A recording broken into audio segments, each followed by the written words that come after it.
They say the most dangerous weapon in a woman's arsenal isn't a blade or a bullet, it's a story. We are conditioned to believe in the archetypes of the feminine, the nurturer, the muse, the fragile swan gliding across a stage of glass. We want to believe that grace is synonymous with goodness. But what happens when that grace is a choreographed lie? What happens when the damsel in distress is actually the one holding the script? And the gun? In the sun-drenched quiet of Bradenton, Florida, the air usually carries the scent of salt and suburban peace. But in September 2020, that peace was shattered by 4 shots that sounded less like a tragedy and more like a final calculated curtain call. Ashley Benefield, a former ballerina with the porcelain skin and wide-eyed innocence of a stage heroine, stepped out of the shadows of her mother's home, claiming she had no choice. She played the part of the victim with the precision of a prima ballerina. She spoke of monsters, of fear, of a desperate need to protect. But as the echoes of those shots faded, a darker narrative began to emerge from the wings. This wasn't a story of self-defense. It was a masterpiece of manipulation. A slow, deliberate transformation where the white tutu was stained crimson by a black swan, who decided that her husband was no longer a partner, but a prop that needed to be permanently removed from the stage. Your likes and comments help promote our videos. And please subscribe to Crime Queen if you appreciate high-quality true crime videos. Thank you. To understand the woman Ashley Benefield became, one must first understand the world she built for herself, a world of aesthetics, discipline, and the pursuit of a flawless exterior. Born Ashley Summer Rose, her very name suggested something delicate, something meant to be admired in a garden or under a spotlight. From a young age, the rigors of the ballet world defined her. This is a world where pain is hidden behind a smile, where every muscle is trained to perform under pressure, and where the image presented to the audience is far more important than the reality behind the curtain.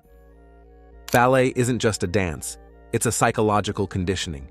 It teaches you how to mask exhaustion with grace, how to ignore a bleeding toe for the sake of the performance, and most importantly, how to control how the world perceives you.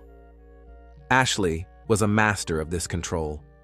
Those who knew her in her early years saw a driven, beautiful young woman who seemed to carry an aura of ethereal innocence. She was the girl who looked like she needed protection, yet possessed a steely internal resolve that few could penetrate. By her early 20s, Ashley was living in Maryland, working in the high-stakes, high-glamour world of professional dance and political consulting. She was a connector, a woman who moved through rooms of powerful people with the ease of a veteran socialite. She didn't just walk into a room, she made an entrance. Her beauty was her currency, but her true power lay in her ability to mirror the desires of those around her. To the ambitious, she was a partner. To the lonely, she was a sanctuary. It was in this world of polished surfaces that she met Doug Benefield in 2016. Doug was a 58-year-old widower, a man whose life had been recently upended by the sudden death of his wife of 30 years. He was successful, wealthy, and deeply grieving, a man looking for a second act, a reason to believe in beauty again. He was the perfect audience for Ashley's performance. When Ashley, then just 24, met Doug at a campaign event, the age gap of 34 years didn't seem like a hurdle. It seemed like a fairy tale. To Doug, she was a miracle. She was a pure soul who shared his Christian values and his passion for the arts. He saw her as a fragile flower that needed his strength and his resources to truly bloom. For Ashley, Doug represented something else entirely: stability, a benefactor, and a stage upon which she could build her greatest production yet. The romance was a whirlwind, the kind that leaves no room for the slow, messy reality of getting to know someone's flaws. Within just 13 days of meeting, Doug was convinced he had found his soulmate. He was a man accustomed to making big moves in the business world, and he applied that same aggressive momentum to his heart. They were married in a small, private ceremony that felt like a secret shared between two people against the world. In those early months, the image was perfect. Doug was the doting husband, showering Ashley with gifts and the promise of a dream. They would start a ballet company together. It would be the American National Ballet, a grand, prestigious institution that would cement Ashley's legacy in the world of dance. This wasn't just a marriage, it was a merger of his money and her ambition. But beneath the surface of this suburban dream, the cracks were already forming, though they were invisible to the naked eye. Ashley began to curate a specific narrative of their life. She wasn't just a wife, she was a woman living in a gilded cage. To her friends and family, she began to drop small, subtle hints that Doug's devotion was actually a form of suffocation. She didn't start with accusations of violence, she started with the optics of control. She painted a picture of a man who was too intense, too overbearing, too much. The ordinary woman persona was her greatest defense. She presented herself as a simple, God-fearing girl who wanted nothing more than a quiet life and a career in dance. She didn't drink, she didn't party, and she spoke in the soft, melodic tones of someone who wouldn't hurt a fly. But as the dream of the ballet company began to falter, burdened by financial mismanagement and the impossible expectations Ashley had set, the mask began to slip. When the white swan realizes the stage isn't big enough for two, the transformation begins. Ashley didn't just want to leave Doug, she wanted to erase the version of herself that belonged to him. She began to see him not as a provider, but as a liability. And in the mind of a woman trained from birth to perform, a liability is something that must be edited out of the script. The transformation from the loving, fragile bride to the calculating architect of a husband's demise didn't happen overnight. It was a slow, deliberate series of steps, choreographed with the precision of a professional, leading inevitably to a final, fatal movement. The honeymoon period didn't just end, it evaporated, replaced by a cold, clinical atmosphere of suspicion. As the initial glitter of their 13-day romance wore off, the reality of the American National Ballet, ANB, began to crumble. Doug had poured millions into Ashley's dream, but the company was a house of cards. Dancers weren't being paid, the prestigious board of directors was resigning, and the artistic vision was a chaotic mess.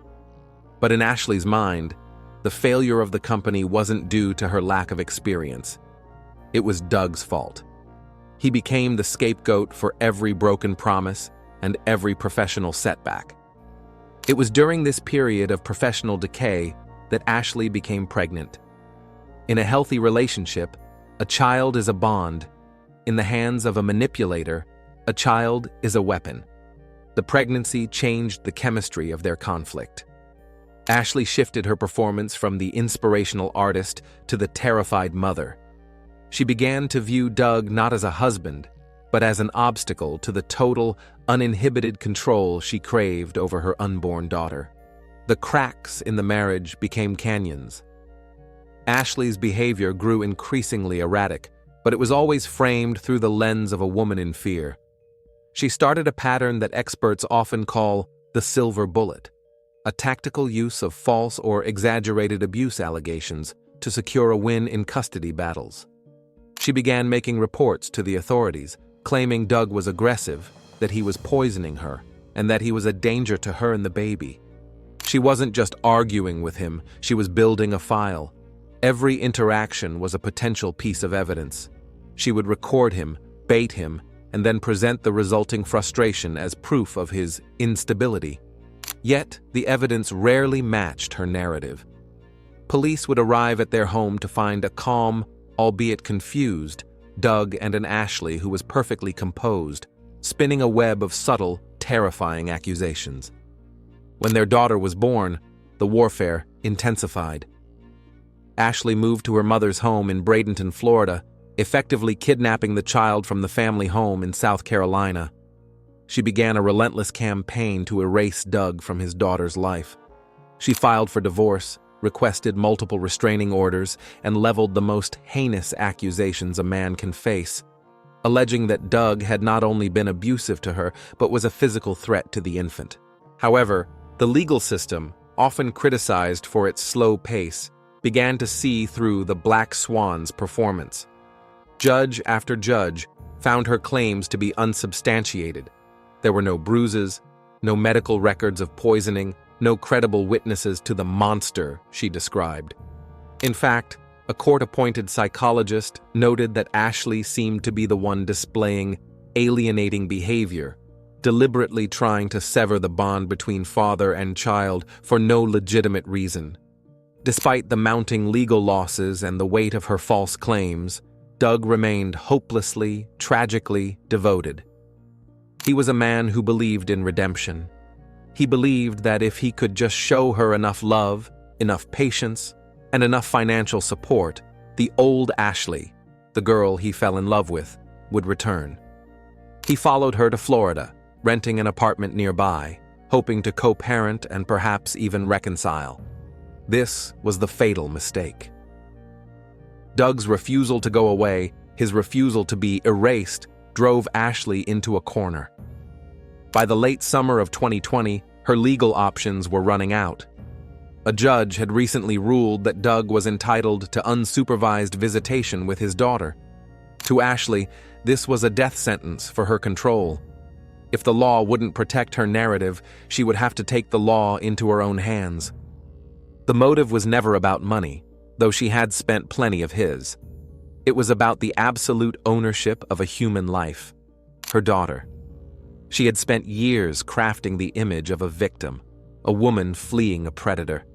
If she allowed Doug to be a father, if she allowed him to be part of the girl's life, her entire performance would be exposed as a lie.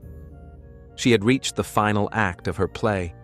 The script now required a villain to be vanquished and a hero to be vindicated by self-defense.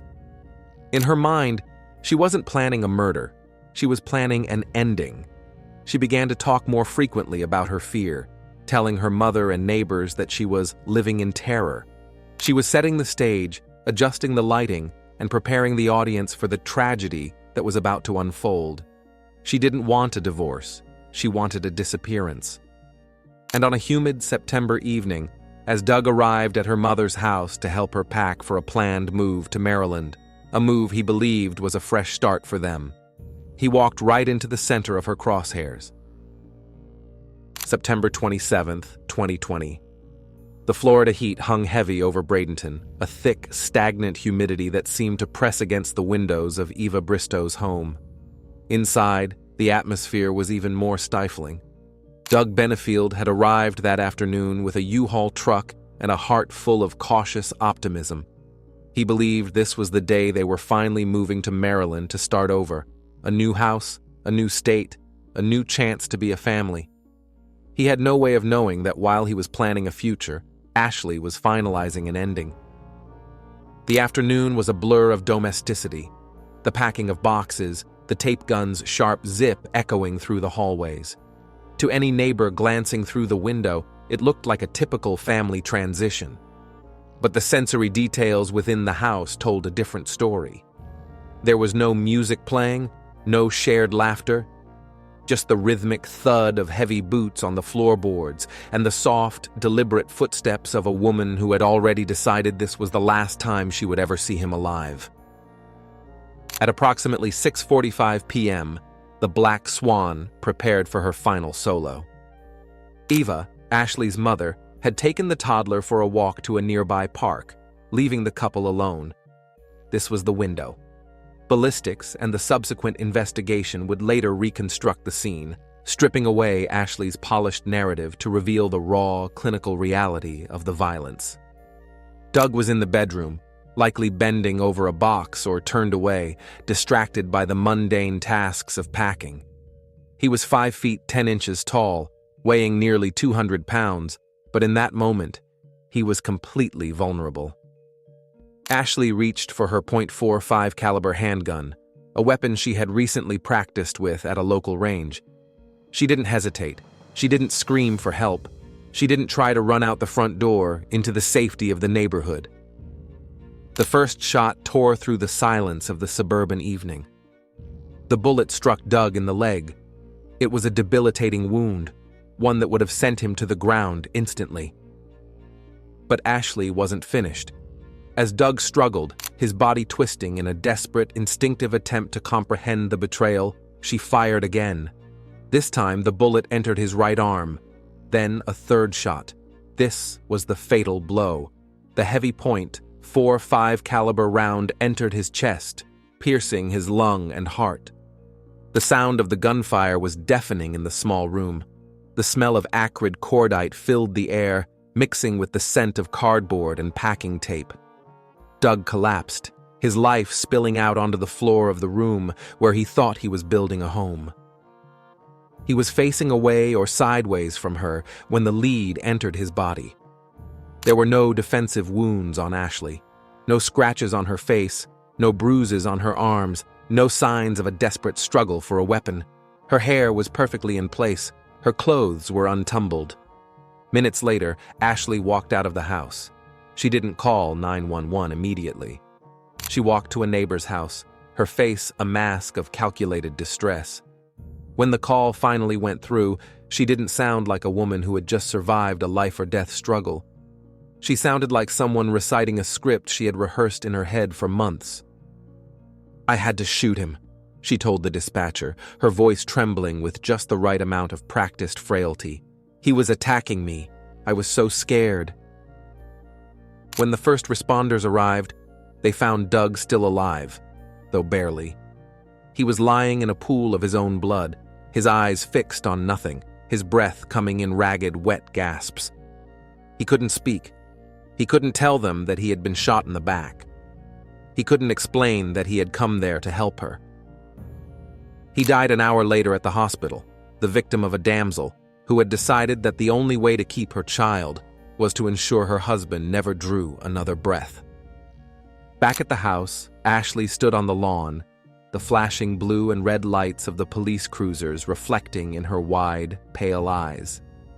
To the officers on the scene, she was the picture of a traumatized victim.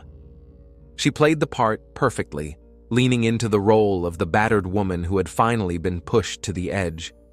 But as the forensic teams began to move into the house, the stage she had set started to fall apart. The bullets didn't lie. The angles of entry didn't match her story. The Black Swan had performed her final act, but she had forgotten one crucial detail. The crime scene is a witness that cannot be manipulated. She played the part of the grieving, terrified mother with a conviction that was almost hypnotic. She spoke of a man who had stalked her, a man whose shadow loomed over her life like a permanent eclipse. To the initial patrol officers, she was a survivor. She pointed to the aggression of the move, the intensity in Doug's eyes. She stayed in the character of the victim so deeply that it seemed even she believed the lines she was delivering. But as the initial shock wore off and the detectives from the Manatee County Sheriff's Office began to look past the porcelain mask, the cracks in her story weren't just visible, they were glaring. The first suspicion arose from the silence of the scene.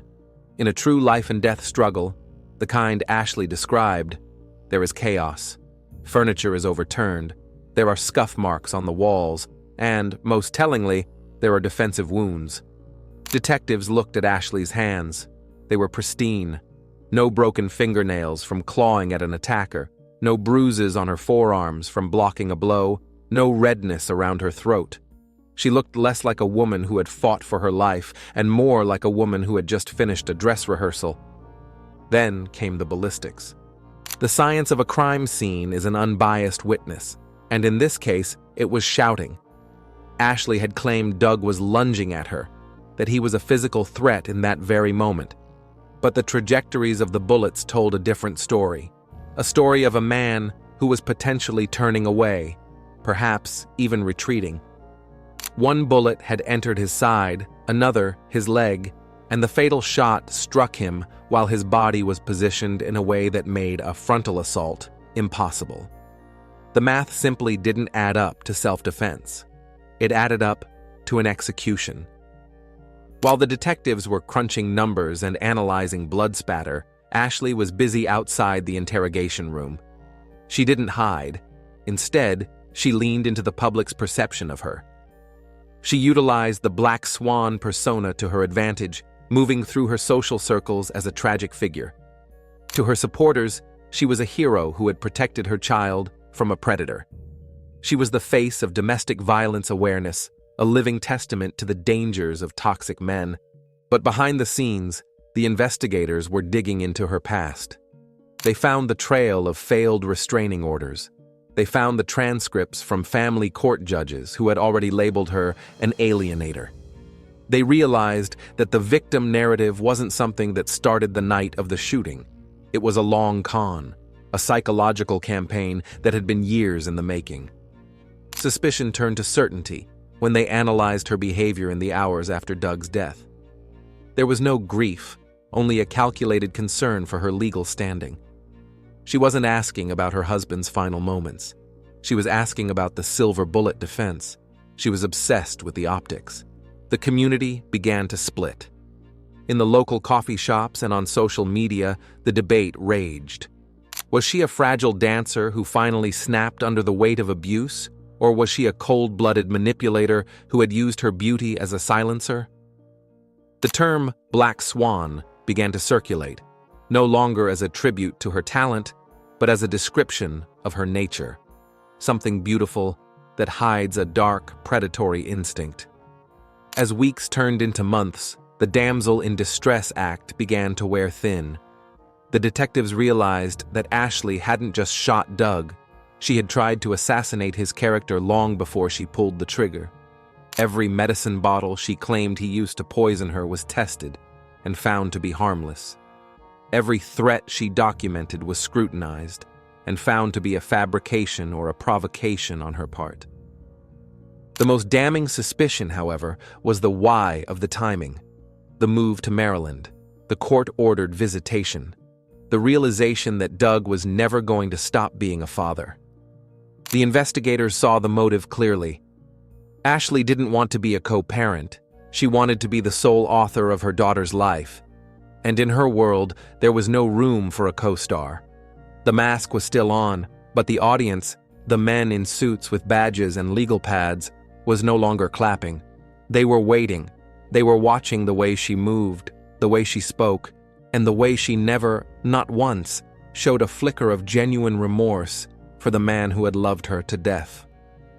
The first suspicions had solidified into a leaden reality. The fragile Swan was a predator, and the stage was being set for a very different kind of performance, one where the state of Florida would call her what she truly was. The wheels of justice in Manatee County didn't turn with the frantic energy of a chase. They turned with the slow, crushing weight of a steamroller. For 17 days after the smoke cleared in that Bradenton bedroom, Ashley Benefield remained a free woman. She walked among the community, a survivor in the eyes of many, while the detectives of the sheriff's office retreated into a world of physics, biology, and digital footprints. They weren't looking at the girl. They were looking at the lead. The investigation centered on a concept known in legal circles as the silver bullet. It's a term used to describe a tactical, often false allegation of domestic violence or child abuse intended to end a custody battle with one decisive blow. Detectives realized that Ashley hadn't just fired a gun on September 27th. She had been firing silver bullets for years. They began by meticulously debunking her diary of terror. Ashley had claimed Doug was poisoning her with heavy metals. The lab results? Negative. She claimed he had physically assaulted her on multiple occasions. The police reports? Each time officers arrived, there was no evidence of injury, no witnesses, and often Ashley's own story shifted under the slightest pressure. She had even alleged that Doug had punched a dog and thrown a loaded gun, claims that, when scrutinized, lacked any corroborating physical evidence or consistent testimony. Then, the forensics team delivered the final blow to her self-defense narrative.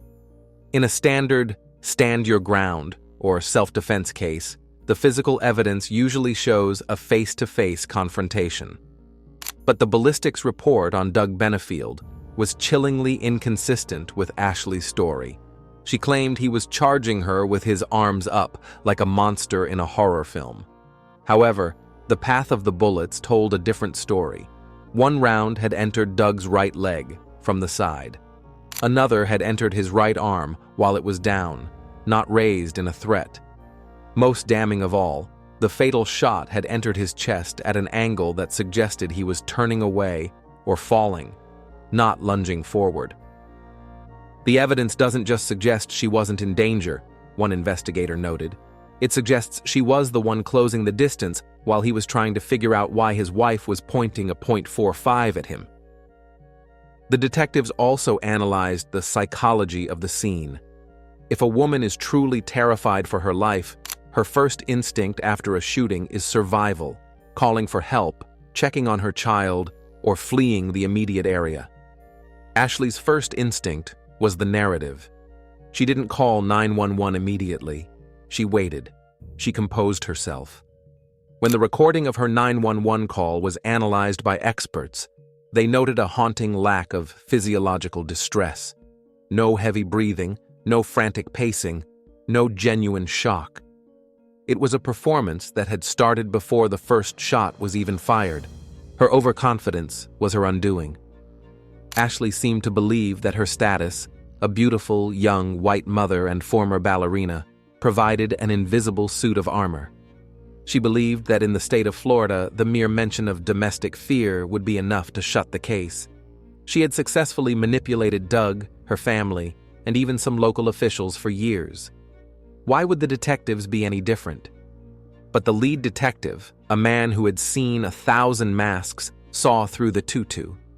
He saw the cold calculation of a woman who had realized that a dead husband couldn't testify in a custody hearing.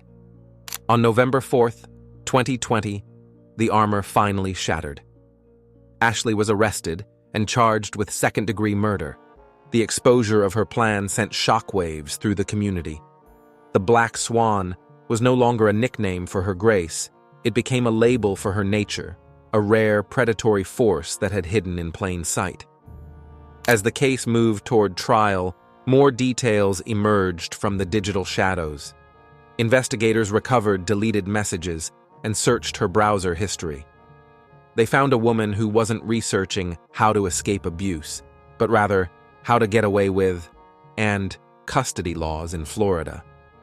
She had planned the move to Maryland not as a reconciliation, but as a trap. She had lured Doug into that house under the guise of a fresh start, knowing his devotion would make him an easy target. She had waited for her mother to leave. She had waited for the moment his back was turned. The damsel was gone. In her place sat a defendant who realized, perhaps for the first time, that she was no longer the director of this play.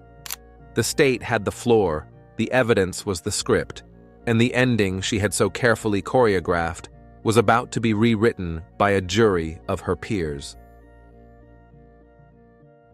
The prosecution's strategy was surgical. They didn't just attack her story, they dismantled her soul. They called it the Black Swan Murder Trial, a name that stuck because it perfectly captured the duality of the woman in the defendant's chair. State Attorney Suzanne O'Donnell presented the jury with a timeline not of a woman in fear, but of a woman in pursuit of total control. This case was never about domestic violence, the prosecution argued. This was about a woman who decided she didn't want a father for her child, and when the courts wouldn't give her what she wanted, she used a .45 caliber handgun to get it. The defense, led by a team that leaned heavily into the stand your ground narrative, attempted to paint Doug Benefield as a man with a hidden dark side. They brought up an incident where he had shot a gun into a ceiling during an argument years prior. They spoke of his intensity and his controlling nature. Ashley herself took the stand, a move that is always a gamble. On the witness stand, Ashley's performance was breathtaking. She wept at precisely the right moments. She spoke in a hushed, rhythmic tone, describing the night of the shooting as a blur of terror. She claimed Doug had boxed her in and that she saw a look in his eyes that told her she wasn't going to survive the night. It was a masterpiece of damsel in distress testimony. But then came the cross-examination. The prosecution didn't scream, they simply held up the photos. They showed the jury the images of the bedroom where Doug died. They pointed to the boxes he had been packing. They showed the ballistic trajectory of the bullets. The state's medical examiner testified with cold, scientific certainty. Doug Benefield was not lunging. He was not in an aggressive stance. The bullet in his leg had entered from the side. The fatal shot to his chest was consistent with a man who was falling or turning away. The physical reality of the room contradicted every word that came out of Ashley's mouth. The jury deliberated for 6.5 hours. The tension in the courtroom was thick, the silence broken only by the occasional rustle of legal pads. When they returned, the verdict was not the not guilty Ashley had clearly expected. While the jury didn't find the premeditation required for second-degree murder, they didn't buy the self-defense story either. The verdict: guilty of manslaughter. As the word was read, the mask finally slipped. For a fleeting second, the porcelain composure shattered, replaced by a look of sheer, cold disbelief. The woman who had spent years manipulating the legal system, the police, and the man who loved her had finally run out of moves. Under Florida law, a manslaughter conviction with a firearm carries a heavy penalty. The Black Swan was looking at up to 30 years in prison. In a dramatic final moment of the trial, Doug's eldest daughter, from his previous marriage, stood up to give a victim impact statement. She spoke not of a monster, but of a father who was flawed, deeply loving, and utterly undeserving of the execution his wife had choreographed for him. The judge, taking into account the calculated nature of the silver bullet strategy Ashley had employed, was not swayed by her tears. The damsel narrative had reached its final page. The lights were dimmed on Ashley Benefield's career as a victim, and the prison doors were prepared to close on a woman who had confused a marriage for a stage and a husband for an obstacle. The story of Ashley Benefield is a chilling reminder that the most sophisticated predators don't always wear a snarl. Sometimes they wear a tutu. It is a cautionary tale about the weaponization of the victim narrative, a warning that a society conditioned to protect the fragile must also be vigilant against those who use that fragility as a cloak for malice. Today, Doug Benefield is remembered by his friends and family not as the monster Ashley tried to create, but as a man whose greatest flaw was an unwavering belief in a woman who never truly existed. His daughter, the child at the center of this storm, grows up in the shadow of a legacy written in blood and betrayal. She is the true victim of this production, left to navigate a world where her father was erased by the very person who was supposed to teach her about love. As for the Black Swan, the spotlight has finally faded. The curtain has dropped on her carefully choreographed life, leaving her in the cold, unyielding reality of a prison cell. It serves as a final philosophical chord. The masks we wear can only hide the truth for so long. Eventually, the music stops, the lights come up, and we are forced to stand in the wreckage of the roles we chose to play. In the end, Ashley Benefield wasn't a victim of a man, but a victim of her own need for absolute control, a performance that cost a life and, ultimately, her own freedom. Like this story if you found it interesting, and subscribe to the channel. I look forward to reading your thoughts on this case in the comments below.